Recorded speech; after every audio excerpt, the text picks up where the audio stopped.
योगरतो वा भोगरतो वा संगरतो वा संगविहीनः यस्य ब्रह्मणि रमते चित्तं నందతి నందతి నందత్యేవ. బ్రహ్మమందు రమించు బ్రహ్మజ్ఞాని యొక్క ఆనందమే ఆనందము.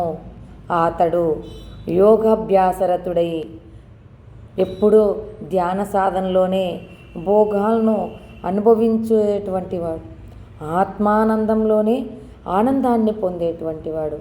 విషయాలు, వస్తువులు, జప సమూహాల ఎందు ఆసక్తుడై ఉన్న వాటి యందు ఎట్టి ఆసక్తి లేని ఏకాంతవాసి అయి, అంటే మామూలుగా మనం ఏం చేస్తాము, ఒక వస్తువు ఉండాలి, ధ్యానం చేయాలి, జపమాల ఉండాలి, జపం చేయాలంటే జపమాల కావాలి, ఒక వస్తు సముదాయం విషయాసక్తి అలా ఉండి ఉంటాడు మామూలుగా. ఆత్మానందాన్ని పొందేవాడు ఇంకా అవన్నీ అవసరం లేదు, నిరంతరము ధ్యాన సాధనలోనే ఉంటాడు. వాటి యందు ఎట్టి ఆసక్తి లేకుండా ఏకాంతి వాసే అతని చిత్తం ఎల్లప్పుడూ బ్రహ్మమునందే రమిస్తూ ఉంటుంది కనుక అతడు బ్రహ్మానందంలోని తేలియాడుతూ ఉంటాడు.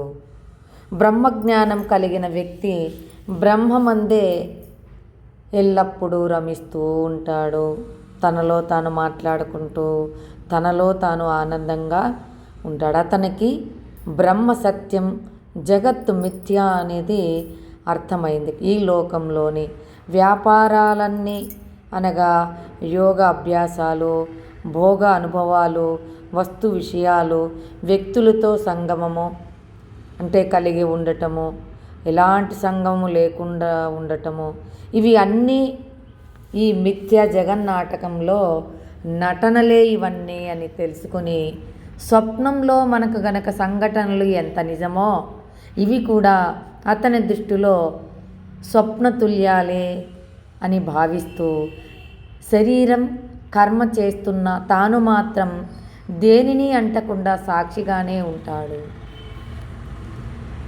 శరీరంతో పనులు చేస్తున్నాడు కానీ అంతరంగంలో అతను చేసే పని వేరే. భగవన్నామస్మరణ, భగవంతుని ధ్యానంలో భగవంతునితో రమిస్తూ ఉంటాడు. ఈ స్థితికి ఎదిగిన వ్యక్తి ఏ పనిని చేసినా ఏమీ చెయ్యని వాడే అనపడతాడు. ఏమి చేస్తున్నా కూడా అంటే నా ధర్మం కోసం నేను ఈ పని నెరవేరుస్తున్నా, కానీ అంతరంగంలో భగవన్నామస్మరణ చేస్తే అప్పుడు పని చేసినట్టు కాదు, భగవన్నామస్మరణతోనే సమానమవుతుంది.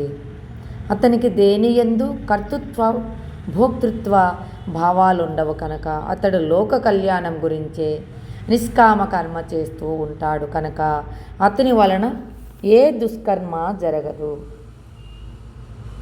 సర్జన్ అంటే ఆపరేషన్ చేస్తుండగా పేషెంట్ చనిపోతే అతనిని హంతకుడని దండిస్తారా ఎవరన్నా? దండించరు కదా. అలాగే జ్ఞాని ప్రపంచంలో కార్యకలాపాల్లో పాల్గొంటున్న అతనికి కర్మబంధము ఏర్పడదు. మనం ఎందుకంటే అది అతని కర్తవ్యం. పోలీసు తప్పు చేసిన వాడిని శిక్షించడం అతని కర్తవ్యం, అతనికి పాపం, ఎందుకంటే దుర్మార్గుని శిక్షిస్తున్నాడు. మనం అలాగా కొన్ని కార్యక్రమాల్లో ఇవన్నీ చేస్తున్నా తప్పు కాదు. అతడు ఏమి చేస్తున్నా ఏమీ చెయ్యకున్నా బ్రహ్మమందే రమిస్తూ ఉంటాడు. నందతి నందతి ఏవ అని ఆనందిస్తూ శ్రీ నిత్యానందుడు చెప్పాడు. శ్రీమాత్రే నమః.